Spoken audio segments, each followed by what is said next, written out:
Hello and welcome to my Arch-Glacor normal mode guide detailing how to combat all of the mechanics the boss has and showing a full kill as well. So here's some general information about the Arch-Glacor. So it is combat level 7000 and in normal mode it uses the combat styles ranged and magic. It isn't immune to poison, meaning taking weapon poisons is really advantageous, and as well it has a total number of 6 mechanics, though technically it's 5, I've put 6 and you'll see why later in this video. Also, the health of the boss is determined by the number of mechanics you activate before going into the boss fight, up to an amount of 365,000. So here I've got some recommendations. The first one is more of a requirement for the most part, which is a shield swap. Now, when the boss uses the Frost Cannon ability, this is going to deal high magic damage. If you're not protecting from magic, this can and most likely will one-hit you, but of course taking a shield swap and resonating will allow you a really big free heal, saving up on some supplies, but also having that shield and using something else like Devotion is just going to stop you from taking damage from that. Next up is weapon poisons, which is something I'd recommend using if you're a lower level. Higher levels, because the boss has a system whereby if you've not faced all of the mechanics you've activated, it takes a damage reduction and you can't progress further in the boss until you've faced all of the mechanics. So if you're already dealing high DPS, it's really pointless taking a weapon poison. And next up is going to be the Pontifex Shadow Ring.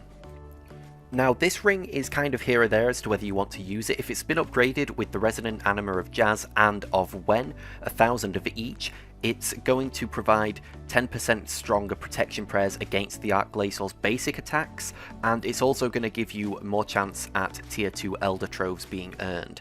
Now, again, this is one of those things where you're going to have to get some kills before you can get it, but it's definitely worth getting once you've got a few kills under your belt. Now this boss actually allows you to choose the mechanics that you wish to go up against at the boss. When you get here, originally you're going to have all 5 of them activated as default, but you can click on those as you want them and they can be removed up to the point where there are no mechanics. That means that if you wanted to try and learn Glacyte Minions and get those nails, you could just activate those and go in the portal, and that's the only thing that's going to face you. As well, it should be noted that the less mechanics you've got on, the less drops you're going to get, as well as that, the less mechanics you've got on, the less health the boss is going to have, and therefore the quicker the kills are going to be. So if you just want to get in and get a kill, that's probably going to be the best for you. Also, once you have done a kill using all 5 mechanics at the same time, you then unlock hard mode, which when you tick that, it's going to put you in the hard mode instance, which we're not going to detail in this video, but it basically puts you in a harder version of facing all 5 of these mechanics. So the first mechanic we've got up isn't really a big mechanic to have to battle, but it's the Creeping Ice mechanic. Now here you'll see when Creeping Ice happens, the ice shards start to form in huge clusters, moving in towards the center of the map. Sometimes they will go from left to right, sometimes right to left, sometimes they'll come in from both sides and meet in the middle. There's always going to be an area for you to stand in, and if they hit you, they're just going to keep pushing you along until you get into their central area. These normally prelude some of the other special attacks which happen, so normally once I've been pushed around, I can generally tell which mechanic's going to come up next and I can prepare better for that. Typically, if you're pushed off to the very right of the arena, you're going to be going against the Pillars of Ice. Similarly, if you get pushed into the center of the arena, you're most likely going to go against Flurry or the Glacyte Minions. And if you're pushed somewhat offset, sort of between the left and between the right, you're likely going to come up against either Frost Cannon or Exposed Core. There are some exceptions to this, but this is the general rule that I follow when taking on this boss. So next up we're going to look at Glacyte Minions, which once they have been spawned, the Arch-Glacor is going to be immune to all damage, so it's important to get these things killed very quickly. Now if you've got Corruption Shot, you can quite simply just melt them away and it'll take you no time at all. They've got very low health. However, if you don't have that, what I would recommend doing is using any area of effect or multi-target abilities just to get through them quicker. They aren't going to deal much damage to you, so I wouldn't worry too much about that. I would just, if you don't have Corruption Shot, then I'd just use whatever you can to get these things killed as quickly as possible. Once you've killed them, you'll find some unstable Glacyte cores, and if you click on those, they will deal damage to the Arch-Glacor, so it's really well worth doing once you've killed them all, spamming on 4 of those orbs, and just getting them sent off to him to deal him some damage. The next mechanic is Pillars of Ice. You're going to know this is coming because you'll see the creeping ice will push you all the way to the west of the arena, and then you'll see a beam appear which is going to deal rapid typeless damage, as well as drain your prayer points quite rapidly as well. The best thing to do in this situation is simply avoid them. Now, because the boss has in fact got a cap on him whereby if you deal too much damage without facing all of the mechanics, you'll do extremely low damage until you faced all of the mechanics. This is one of those moments where you don't really have to worry too much about DPS. Instead, I would just avoid those beams for the 10 seconds they're around and then just get back to the fight. The next mechanic is Flurry. Now you can tell Flurry is coming because you'll get a message saying the Arch-Glacor focuses its attacks. Now what's going to happen is the Glacor is going to choose between the two combat styles and rapidly attack the player with them. Now you can tell which combat style is coming to you because if it's ranged you'll see a green haze before the attack, and if it's magic you'll see a blue haze. Now I personally find the blue haze really hard to see, so my general rule of thumb is if I don't see the green haze as it does the attack animation, I pray magic and assume it's going to be magic. Now on hard mode the Glacor does also use melee, however on normal mode you don't have to worry about melee. Now if you've got higher tier gear you might want to just soul split all the way through this, which is what I tend to do, and I normally come out of that mechanic itself with the same amount of health I went in without eating. One of the standout mechanics is Frost Cannon. Now what's going to happen here is after a creeping ice mechanic, you're going to see that the Arch-Glacor sort of morphs into what looks like a cannon, and then it's going to fire a high powered beam at you which is going to deal high magic damage. Now this is able to one hit you if you're not praying magic. If you pray magic, it's just going to hit very hard. So if you're not feeling like doing the shield switch, maybe you want to just pray mage and take the hit and eat. But what I'd recommend doing is taking a shield with you and having that on your ability bar alongside resonance, and instead using that attack to heal from. If you've gone down 4 or 5k health, you will more than make up for that by using resonance to heal off of this attack. So I have these on my hotbar so I don't misclick anything, so as soon as I see that come up I'll throw my shield on, throw my resonance on, and just wait there for it to deal the damage to me so that I can heal from it. The last combatable mechanic is going to be the exposed core. This is where the Glacor collapses and both of its arms land on the platform and its core comes out of itself. Now to get away from this, what you want to do is target one of the arms and completely destroy it. You'll see it's got a health bar. Now staying in that central area where that orb is going to deal more and more magic damage to you the longer you're in there, and it very dramatically increases. It starts off very slow, progressing extremely slowly, but suddenly you're in there getting hit for 1 to 2k every tick, and it's a very quick way to die if you don't deal with the arm quickly. What I do is just use any threshold that you've got saved up on the arm just to get out of there as quickly as possible to avoid getting KO'd by that. Now this last one isn't really a mechanic, but it kind of is as well, which is a message you'll get saying the Arch-Glacor's defense has been bolstered. Now when this happens you'll notice you do significantly less damage with your attacks. Now I've spoken with my clan about this because I was a bit confused, but they've confirmed that the reason this happens is because you've killed the boss too quickly and you haven't faced all of the mechanics that you've selected for that fight. So if I selected the minions and the Flurry, and I only experienced Flurry and I didn't experience any of the minions, and I was going to kill the boss, or it was looking likely that I was going to kill the boss, this mechanic will take place to stop me from killing the boss before I experience that. So that's why that happens. At the moment, what I would recommend doing is just pacing yourself throughout the kill, certainly during moments such as the Pillars of Ice. Focus more on avoiding those beams than actually dealing any damage, because most of the time getting dragged through those beams is going to do you more harm than good anyway.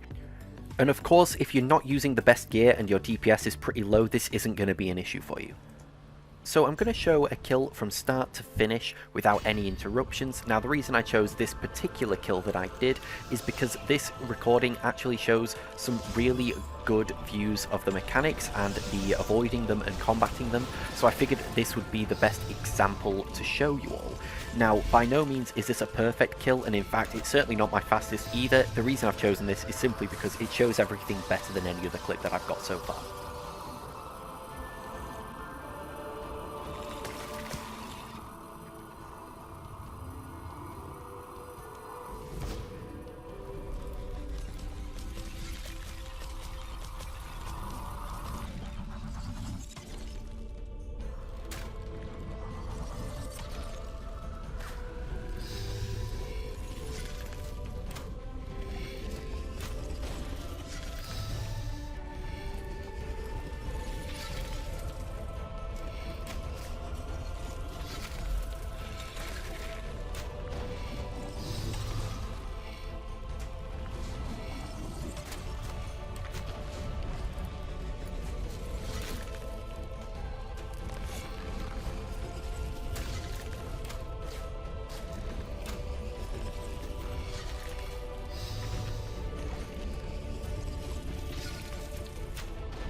So that's the end of the video. Now, I didn't go into things such as optimal gear and inventory setups because I just don't know enough about all of that stuff when it comes to PVM to really talk about it in this video. What I did know was about the mechanics and how to combat them, and as well as that I knew about some items which were going to help you out a lot in this boss, and so I mentioned those. But I wanted this to focus more on the mechanics, and then anyone of any skill can go in with the gear they've got and try and combat them without having to worry about, oh, I don't have a power burst or something. Yeah, I've also not focused on hard mode as much just yet because I think that it's important to get the guide out for the normal mode so that people who are struggling with normal mode can get used to that before then throwing hard mode stuff out. I'm going to try hard mode a bit more. I'm concerned that my current gear on my Iron Man is not good enough to take on hard mode properly. However, I'm going to give it a good go, and if it is possible and if I'm able to make a good guide on it, I will make a good guide on it. So yeah, thank you very much for watching. If you did enjoy this video, please leave a like down below and subscribe if you are new, and I will see you all in the next video.